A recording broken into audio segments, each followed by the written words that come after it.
Hi everyone, welcome back to my channel RMBA today. আশা ৰাখিছো আপোনালোক সকলোৱে ভালে আছে আৰু আজি এই ভিডিঅ'টোত আমি আলোচনা কৰিব লৈছো এপিডিচিএল আৰু এএইচএছএল ৰ যেটো পৰীক্ষা আহি আছে এসিস্ট্যান্ট একাউন্টস অফিচাৰ যেটো সিলেবাস আছে তাতে ইংলিছৰ যেটো পৰ্চন এটা টপিক আছে প্ৰেসি আজি এই ভিডিঅ'টোত আমি আলোচনা কৰিব লৈছো প্ৰেসি মানে কি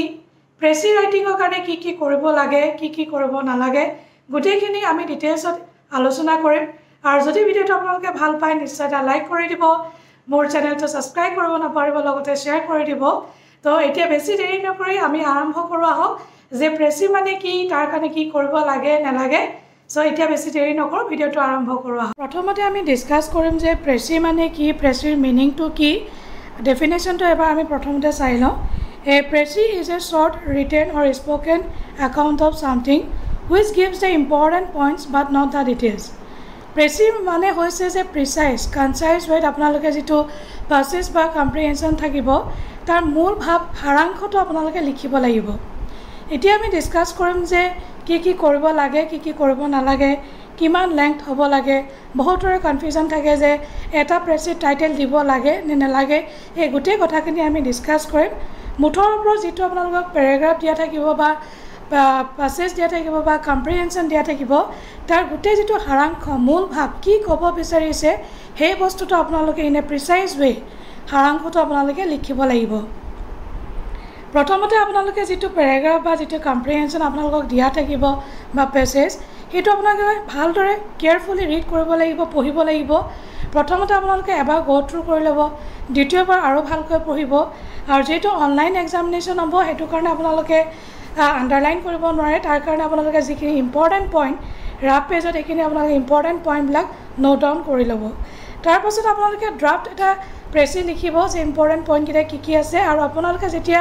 প্ৰেসিটো পঢ়ি যাব লগতে এটা সুইটেবল টাইটেল আপোনালোকৰ মনৰ ভিতৰত ভাবি লব যে কি টাইটেল দিলে ভাল হ'ব কি ক'ব বিচাৰিছে প্যাৰাগ্ৰাফটো আপোনাৰ কনফিউজন এটা থাকে যে এটা প্ৰেসিৰ লেংথ কিমান হ'ব লাগে এটা প্ৰেসিৰ লেংথ হ'ব লাগে 1/3 of the word count of the passage or comprehension আপোনালোকে ৰাফলি ক্যালকুলেট কৰি লব লাইন বাই লাইন কৰিব নালাগে জাস্ট আপোনালোকে ৰাফলি ক্যালকুলেট কৰি লব কিমান ওয়াৰ্ড আছে আৰু তাৰ পৰা আপোনালোকে 1/3 আপোনালোকে লিখিব লাগিব প্ৰেসি ৰাইটিংৰ কাৰণে আৰু প্ৰেসি ৰাইটিংটো হৰে সিম্পল ল্যাঙ্গুৱেজত হ'ব লাগে ইনে প্ৰিসাইজ হ'ব লাগে সিম্পল হ'ব লাগে বেছি কমপ্লিকেটেড হ'ব নালাগে যেটো প্যাৰাগ্ৰাফ থাকিব যেটো অথৰ বা ৰাইটাৰে ক'ব বিচাৰিছে বা যেটো আপোনালোকক দিয়া কৈছে তাৰ ইম্পৰ্টেন্ট কথাখিনি অকল আপোনালোকে লিখিলে হ'ব